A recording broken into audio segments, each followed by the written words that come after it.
السلام علیکم۔ آج ہم جماعت نہم کے سوال نمبر 5 کو ڈسکس کریں گے اور اس کے بارے میں اس کا لکھنے کا طریقہ اور اس کے بارے میں ضروری ہدایات جو ہیں وہ جانیں گے۔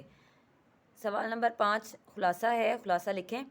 اس میں لکھیں گے ہجرت نبوی۔ یہ تو پیپر میں دیا جاتا ہے کہ کس سبق کا خلاصہ لکھنا ہے، تو وہ سبق کا یہاں پہ نام آئے گا۔ اس کے بعد لکھیں گے مصنف کا نام۔ سبق ہجرت نبوی کے مصنف کا نام ہے مولانا شبلی نعمانی۔ اس کے بعد اب آ جائے گا ماخذ۔ ماخذ ہوتا ہے جس کتاب سے لیا گیا ہے۔ یہ سبق جو ہے ہجرت نبوی کتاب سیرت نبوی صلی اللہ علیہ وسلم سے لیا گیا ہے۔ اس کے بعد آ جائے گا صنف۔ صنف ہوتا ہے کس قسم کا ہے یہ مضمون، ڈرامہ ہے، افسانہ ہے، کیا ہے یہ صنف کے اعتبار سے۔ اس کے بعد یہ صنف کے اعتبار سے سیرت نگاری ہے، سیرت نگاری کی گئی ہے آپ صلی اللہ علیہ وآلہ وسلم کی سیرت پر۔ اس کے بعد یہاں پہ خلاصہ کی ہیڈنگ دیں گے۔ مصنف کہتا ہے کہ یہاں پہ خلاصہ لکھیں گے سارا اس کے بعد، ٹھیک ہے۔ اور خلاصہ لکھنے کے لیے ضروری ہدایات کیا ہیں، اور دوسرا یہ سوال نمبر 5 جو ہے خلاصہ لکھنا ہے، اور یہ 5 نمبر کا سوال ہوتا ہے، اور 1 نمبر مصنف کا نام، اور اس کے بعد 4 نمبر جو ہیں وہ خلاصے کے ہوتے ہیں۔ ماخذ اور صنف جو ایکسٹرا لکھنا چاہتے ہیں یہ ان سٹوڈنٹس کے لیے ہے۔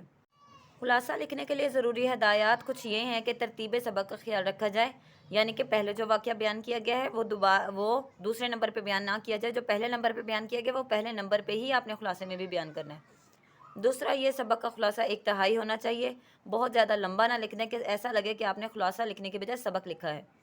نیکسٹ ہے خلاصہ مسلسل لکھنا چاہیے اور اس میں ضمنی سرخیاں نہ دیں۔ ضمنی سرخیاں مینز ہیڈنگز نہ دیں، آپ خلاصہ مسلسل لکھیں گے۔ اپنی طرف سے حوالہ جات، تاثرات، رائے یا تنقید کو شامل نہ کریں۔ مینز کہ جیسے اگر آرام و سکون کا دیکھا جائے تو اس میں آرام کرنا بہت ضروری ہے، اس ٹائپ کے حوالہ جات، تاثرات، رائے یا تنقید وغیرہ کو شامل نہ کریں۔ جو سبق میں بیان کیا گیا ہے اسی نکات کو آپ یہاں پہ لکھیں گے خلاصے میں۔ خلاصے میں تشریح کا انداز اختیار نہ کریں، بلکہ تمام اہم باتوں کو مختصر بیان کریں، ٹھیک ہے۔ تشریح نہیں کرنی ہے آپ نے، جسٹ اس کے اہم نکات کو اچھے سے بیان کرنا ہے۔ سبق کا خلاصہ عبارات یعنی کہ پیراگراف بنا کر لکھیں۔ عبارات کی صورت میں لکھنا ہے آپ نے، سرخیاں نہیں دینی، ہیڈنگز نہیں دینی آپ نے۔ ایک عبارت 7 سے 10 سطور پر مشتمل ہونی چاہیے۔